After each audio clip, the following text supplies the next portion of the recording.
Laura. Is Okay. everyone? Everyone is coming. Okay. Okay, you may continue if you want. All right, thank you. Where was I? Parental leave, I guess. Yes, you are in that Yeah. part. Mhm. So yeah, so just to remember, so every child has a right to 60 months approximately, and out of these 60 months, the father has to take 3 months, which are compulsory, but the Swedish government's recommendation is to divide these days equally, to divide the period equally between the father. And I remember for not so time ago, I think no longer, but this policy gave a bonus, sort of a financial stimuli to the families that actually divided the parental leave equally. And this was for a very short period of time, but it was in order to encourage the families to actually follow this and live up to the gender equality in the division of the parental leave. And yeah, there are also special benefits for single mothers or single fathers who are alone with the children. And I think this is also quite unique for Sweden. So single mothers or single fathers with the children, the other parent, which does not live with the person who is in charge of the children, this parent has an obligation to pay a fee of approximately, I think it's 150 euros a month to the parent that is in care of the children. But if this other person, if this other parent, regardless of it is the mother or the father, is not in the picture, we don't know where he or she is, or the person doesn't want to take responsibility for the child, then it is the state who supplied this money. So the single parent is not alone in its parenthood. This is also part of um, the whole, we call it the net of protection that we have in the welfare system in Sweden. And children are also highly prioritized, and it's part of the working conditions. Like every workplace in Sweden really takes into consideration if the workers have children.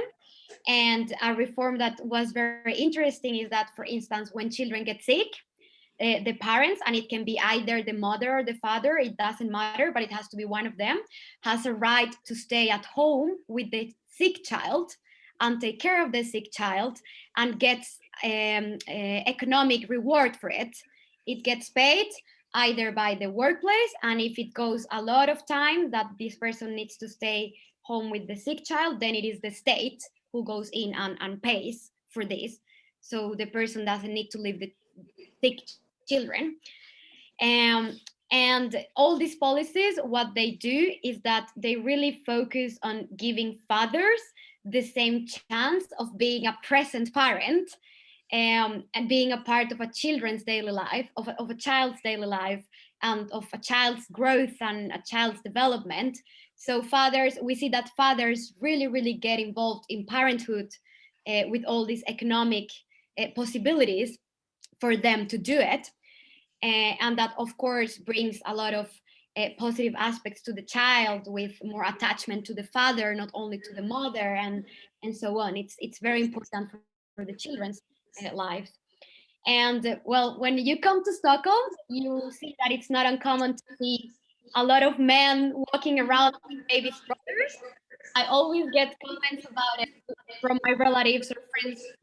They're always like, why are all these men walking around with baby strollers? That is very common. Like, you see actually more men than women walking around with baby strollers. So that's very interesting. Yeah, there's also this company. It's a Swedish company that is very famous. Maybe you guys know it. It's called Spotify. It's a company for streaming music and podcasts. I don't know how popular it is in Colombia. In Europe, it's huge. Like, everyone has a Spotify account. And this company has offices all over the world. It's a Swedish company. And actually, they got inspired by all these parental leave policies in Sweden. And this company offers actually parental leave of 1 year, paid parental leave for all their workers all over the world.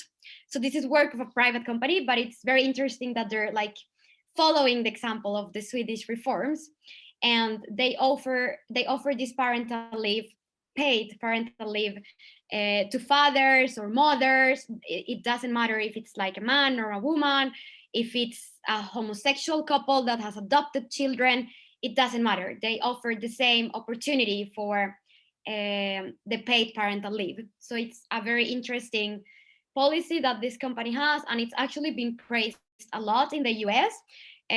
Obama actually had a meeting with the CEO of this company, and it was a huge news here in Sweden. They were praising Spotify's work for gender equality. It was really exciting. And well, there's also a bit of criticism because still today, despite all these efforts and all the focus that we've had on achieving gender equality, still the division of non-paid household work in Sweden is unequal, unfortunately. The statistics show that women in average in Sweden spend around 8 hours per week more in household activities than men. 8 hours per week. That's a working day. So there's still a lot of work to do on that matter. We keep working on it. Then we have the fifth aspect, which is the last one, and it's men's violence against women and the work against it. It needs to stop. And the objective of the Swedish government is that women, men, girls, and boys will have the same right of integrity of their bodies.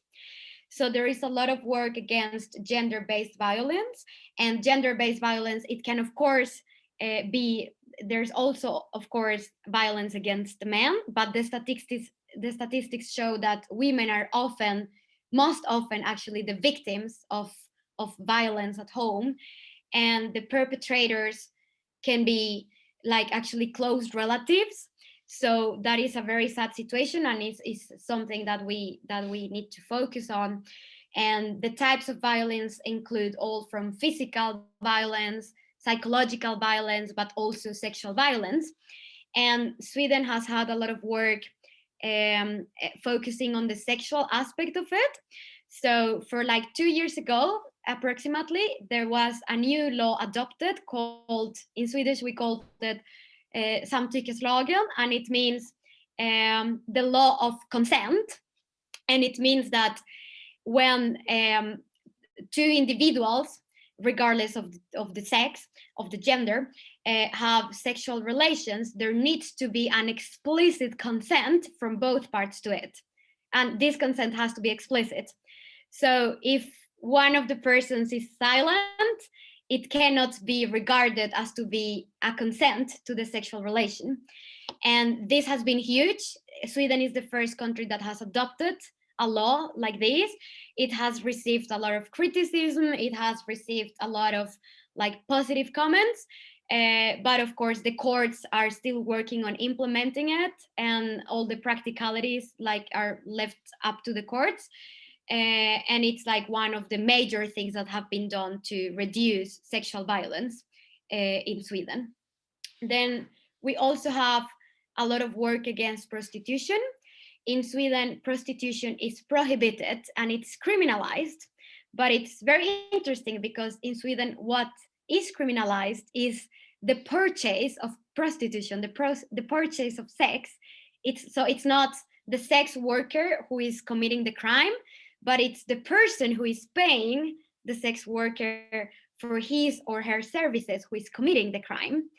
So in this way, what women seeks to do is to place the burden on the buyer rather than on the sexual worker, because many sexual workers have a very vulnerable situation. And in this way, Sweden works more with providing support for the sexual worker to leave that behind and reintegrate to society with another job. And it is also a reform to tackle human trafficking, which has been also major, especially from Eastern Europeans. It's a very sad situation. Yeah, and apart from that, there's also a lot of work to end the beliefs and stigmas connected to what being masculine means and what honor culture says and the machismo culture, which is actually present in our socioeconomic vulnerable areas as well. And this is a very important work because we've noticed that in the places that this work has been emphasized, we've seen that violence is also minimized. So it can also be connected, like these masculine norms and being masculine and having to prove yourself to being strong and macho. It's also connected to violence. So there is a lot of work to reduce this and raise awareness of it. So yeah, that is mostly what Sweden is doing at home to improve gender equality. There's also a lot with the foreign policy. I don't know, Ernesto, how much time I have left, because I guess we need some time for the questions. Well, we have until 3:20. No, 4:20. No, so we still have like 25 minutes left. All right, so I'm just gonna use a couple of more minutes to talk about the foreign policy, and then we can move on to the questions. So what I talked about now is everything that Sweden is doing at home, so nationally. But Sweden is also, this Swedish feminist government is also doing a lot outside, so in the international sphere. Sweden has launched a feminist foreign policy since 2014 as well. And it has done gender equality one of the core international commitments that Sweden has in all policy goals. So Sweden is really working to contribute to ensure that women and girls enjoy fundamental human rights all over the world. And this is reflected in the work that embassies, for instance, do. And I can share with you my experience. I actually had an internship during my study time in the Embassy of Sweden in Indonesia, in Jakarta. That was very, very interesting. I could work on a human rights report that we were writing there. And in that human rights report, this was in 2017, so the feminist foreign policy was already in force. And I remember this human rights report had a very, very strong gender focus. So every time I was to analyze one of the fundamental human rights, I needed to incorporate a gender analysis to it. So always looking at how women and girls have it in every right, and then advocating for their situation to improve in the country. In my case, I was writing about East Timor, which is a tiny country besides Indonesia.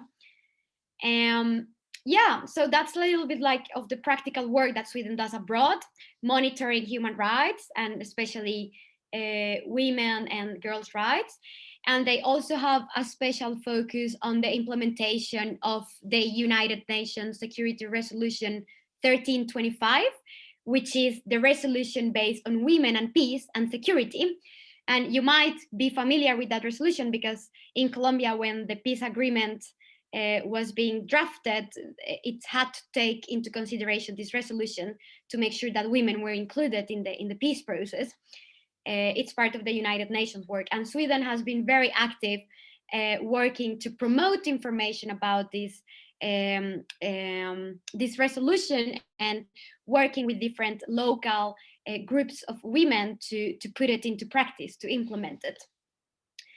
So yeah, that's it about the foreign policy. And thank you guys for listening. I'm really looking forward to hearing your questions. Okay, Laura, thank you. Very interesting. Many things that we didn't know.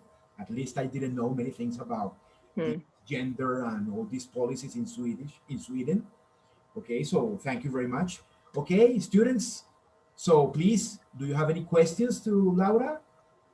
Okay, let's begin with Anna. Okay. Laura, I have a question. Yeah. Even though you say that the government gives the men the obligation to pay for the child's expenses, what happens if the father doesn't respond for the child expenses in the legal aspect? Yeah, that's a very good question, Anna.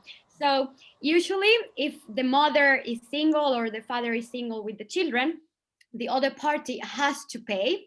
And Yes. there is this obligation to pay around 150 euros per month. And it is the obligation of this other parent to pay it. However, if this other parent is unable to pay it because of economic situation, because the person is not in the country, or if this person is out of the picture, the government pays. The state pays, and the state keeps also a register of who they're paying for. So when this other parent becomes able economically to respond, they're going to have to pay retroactively to the state for what the state was providing for the child. What about if the father doesn't want to pay? That's my question. Well, even though he's available to pay, he doesn't want to pay. I think that would be a better question to ask my dad if you have another firm with him, because he's a lawyer and he actually works with these matters of family law and civil law. I'm not really familiar with what the legal consequences would be. So I think, Anna, you can really contact my dad with that question. I'm sure he would be very happy to answer it. But what I know is that when the person is unable to pay for the moment, when the person becomes able to pay, they are in an obligation to pay the state. Yeah, exactly. So it's not like the state is, how you say it, alcahueta of the irresponsible parents, but they have to pay it back to the state afterwards. Okay, thank you, Anna. Thank you, Anna. Thanks, Anna. Okay, Catalina, do you have any questions? Yeah, I'm kind of interested in knowing how is it done in Colombia. If there's like a regulation or someone like you that does this work of gender equality with policies. I'm interested to know about that. I don't know if you have some concern about it or some information about it. Is it done in Colombia as well? No. Maybe not the same. No, maybe not the same. But is there an organization or, I don't know, that when you write a policy, then you have like the gender equality considered? I guess there is a gender ministry, isn't it? I remember contacting some gender minister for some. No. I don't think so. No, I haven't heard. I don't think so. No. We are very far away from that. Yeah, situation. for sure. But it was interesting. I have never heard about that. Like for someone to read and to like be conscious of how is this new policy going to affect both genders. Yeah, and it's compulsory in all state agencies, as I was saying. So everyone up from, the prime minister's cabinet, they're doing this analysis, and we at the district levels, we're also doing it. So every time I write a document, I work mostly with environmental related questions, but every time I write about a proposition of a campaign for having less garbage in the streets, I have to analyze, how is this going to affect both boys and girls? How is this going to affect both women and men? How can we attract more women to participate? So it's very like rooted now since 2014. And I really hope the next government continues with this policy, because I really see that it has brought up gender equality to the agenda so consequently that we really, really talk about it, and it's raised awareness about it. It's really interesting. I haven't never thought about this. Since like the kindergarten and everything, I think it's really admirable. You have to work on it. Okay. But we need to think that we are different. We are in the different high level, no? That like as a country, no? Colombia, Mexico, Latin, undeveloped for so sure. It's the culture is very different. The people, the government. I think it starts with the government to help all the community. I think that's something that we need to change, but of course it's gonna take a while to do it. But anyway, sure. Very interesting what you're doing. Wow, I was thinking about, of course, and I work for a technology company. Some of that guys that are working on that, but every day like focus and learn about all the technology and see how I can help the people. And Mexico, regarding the entrepreneur people, we have you can find here a few groups only for women. So this is something that I'm very proud of. So we can work on that. That's women that they have the experience, and they share the experience with other women. They start their business, their own business. So this is, I'm talking about business, but this is very, very good. And thank you so much, Laura, for sharing this information. That's amazing, Catalina. I'm really happy that you have these groups, and that's a benchmark in the work to achieve gender equality. Yes, I think we all need to start somewhere, and you can see, even though Sweden has done so much and focused so much on this work, there's still a lot of areas where we can have improvement. So I guess we need to see this as work in progress rather than just like achieving like a goal very fast, because I think it's gonna take many generations, not only for the Latin American countries, but also in Sweden. It's gonna take generations until we actually can achieve gender equality, until we see professionals in these high-tech careers, men and women, like having a share of 50% women, 50% men, and both getting equally paid. So yeah, I think it's work in progress. Yeah, that's something that, for example, Diana Trujillo, the engineer for she works at the NASA. She's the leader for the mission of Mars. So yeah, so I was reading about that. Of course, she's a Colombian, so I was sharing the information all my my network, like Instagram, Facebook, like so proud that, okay, I'm Colombian. Yeah, but woman. We have to. I think the first Latina, the Latin lady that she's doing that and working with at NASA. Yeah. This is amazing. We should really be proud about it. Okay, Alejandra, do you have any questions, please? Sorry, Alejandra. Yes. Hello. Good afternoon for everyone. Sorry for being late. Yes, it's not a question. It's like a reflection. I want to know what Laura think is the reason because the women in the history have this kind of situation, because it's a little complicated to understand if we have all the same abilities, skills, and capacity. We have to be in this kind of process to recover our power and to recover the same position like the men. I don't know why we are in this situation. I believe that we start at the 50 or 40 century, but I don't know which is the really reason. So I don't know if you have any conclusion about that, because your work is really, really interesting. I like a lot of that you told us, but I want to know if you have any reflection about that, why we are in this position. Yes, of course, Alejandra. Thank you for your question. And that is actually the question that puzzles everyone doing this gender equality work. We know that there are a lot of historical reasons for, like, women always have been subordinated to men traditionally. Men have always been seen as the provider for the household, while women traditionally stayed at home taking care of the household duties.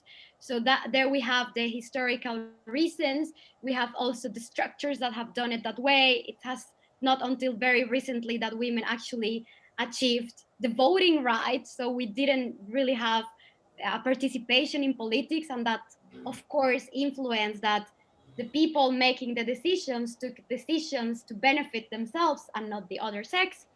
So it's both a group of historical reasons and the structures, the power structures that have characterized society for so long.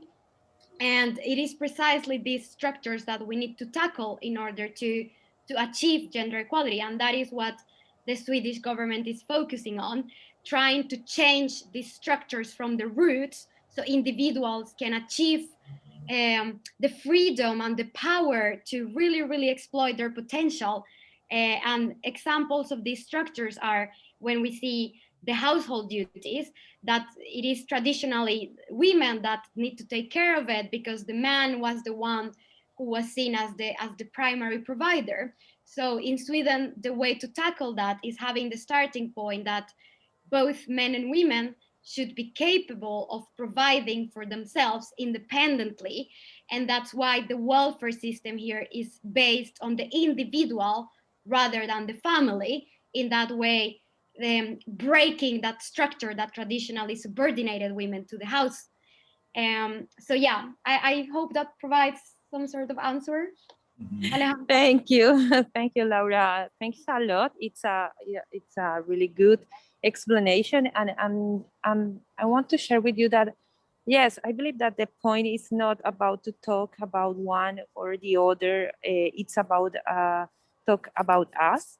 And this is the reason because I feel that it's like an evolution to talk about gender equality, sorry, instead of feminist or whatever. So because it's Anna, I am pretty sure that we have to improve the participation of the women on all the phases, on the politician, in the government, in the school, in the science, because we have a lot of potential to I don't know, to put in all these fields. But also in many cases I feel when we say feminist, it's like to put another wall, you know.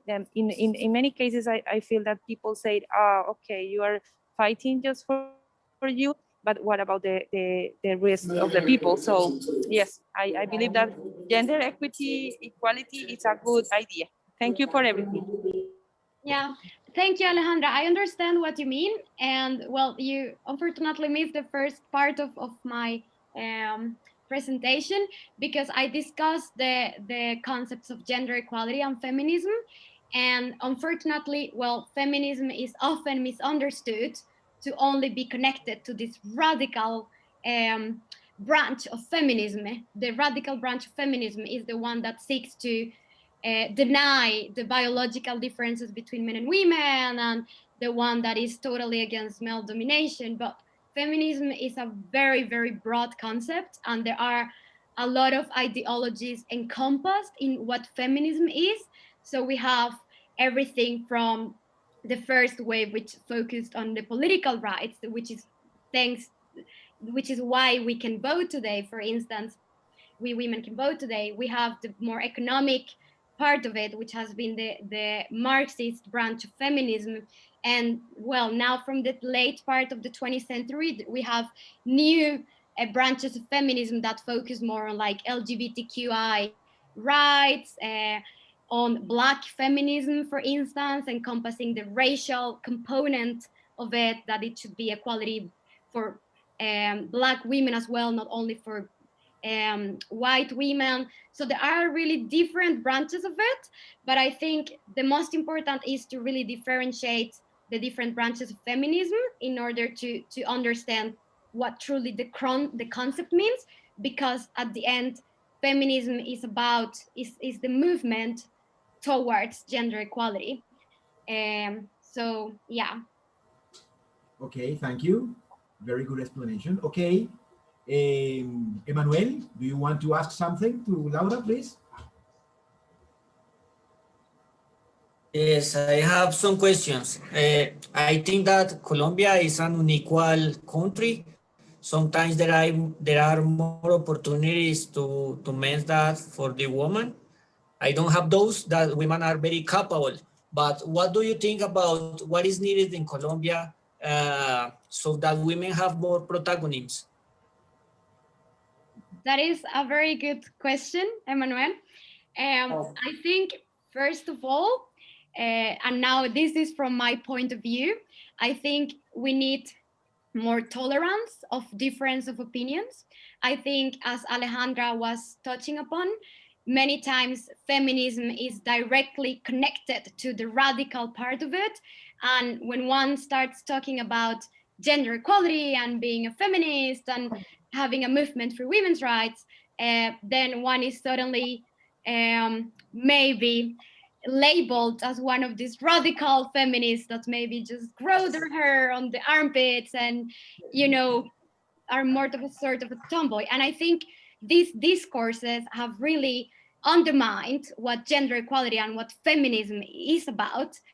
So I think the most important in countries like Colombia would be to open the dialogue, to really be able to have an open and respectful dialogue about the different opinions and the different branches and what these movements want to achieve without undermining the concepts and without undermining the meaning of it. I think that's like the most important, because we need to be able to understand each other in order to achieve something better. So I guess that would be the starting point.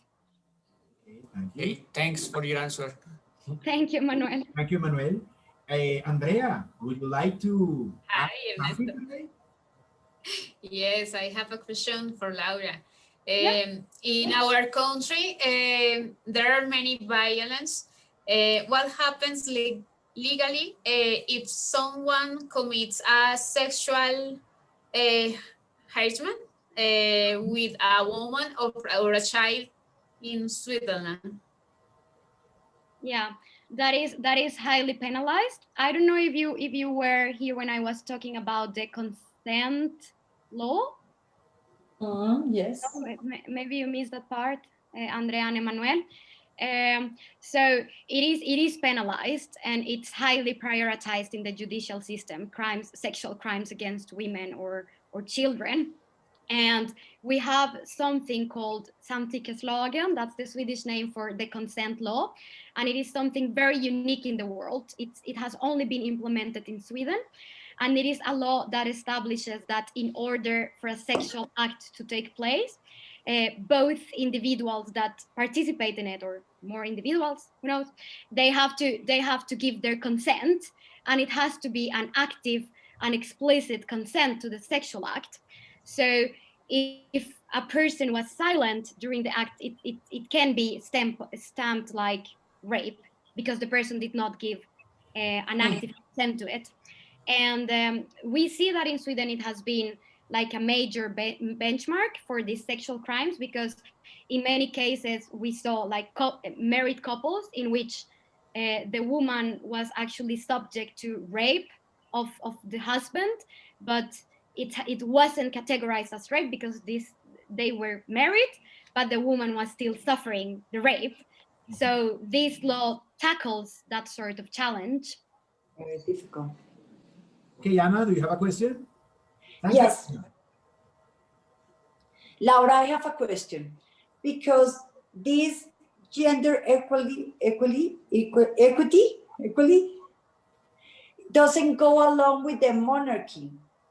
You have a monarchy in your country, and this is a very unequal situation, because the Swedish people are paying for the expenses of a family. That doesn't make any sense in a country that are fighting the gender equity. Like doesn't go along those situations, monarchy and fighting for the gender equity. What do you think about it? I couldn't agree more. I totally agree with what you think. I really think that it's the monarchy system is very outdated. Yeah. And yeah, so we should be more consequent. But yeah, I couldn't agree more. Yeah. So if they go along with the situation, they should finish the monarchy first, and use that money for the gender equality. Yeah, exactly. We pay very high taxes in Sweden. Yeah. Maybe we wouldn't need to pay so much. I pay, for instance, 30% of my salary. So it's 30%? Yeah. I thought it was 65% in No, Sweden. it goes along with how much your income is. So people who have a higher income pay even more. My dad pays 50%, for instance. So yeah. But he's very happy about it. He always votes for the party to increase the taxes. So because you see the result of the taxes. Yeah, exactly. We see it reflected. All my education in Sweden has been free because of the taxes my father has paid. I never paid anything for my master's or my exchange or my internship abroad. I've never paid anything. And the government covers the health care. Yeah, exactly.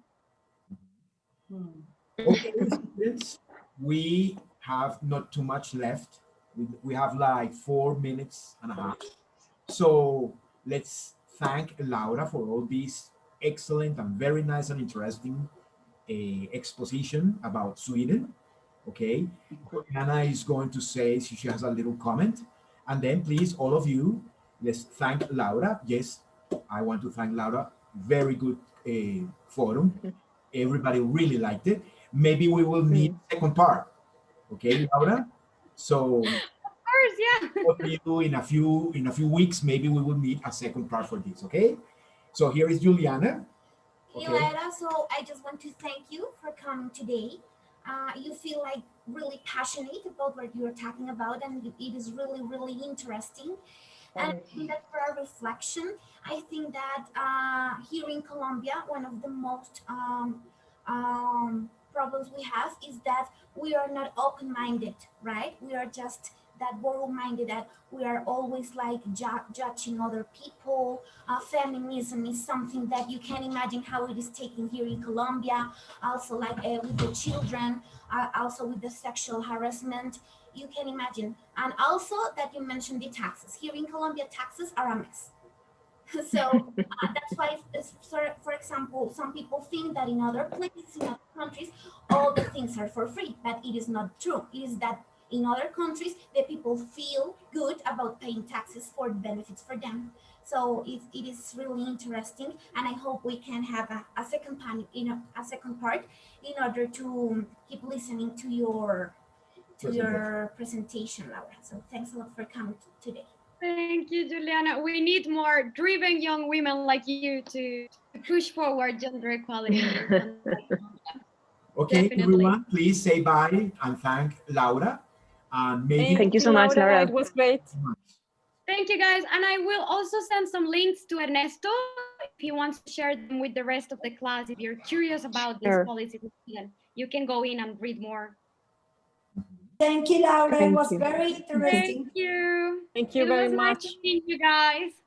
Bye, guys. Say hello to your Thank dad. you. Thank you. Yeah, I will. Thank you. Bye.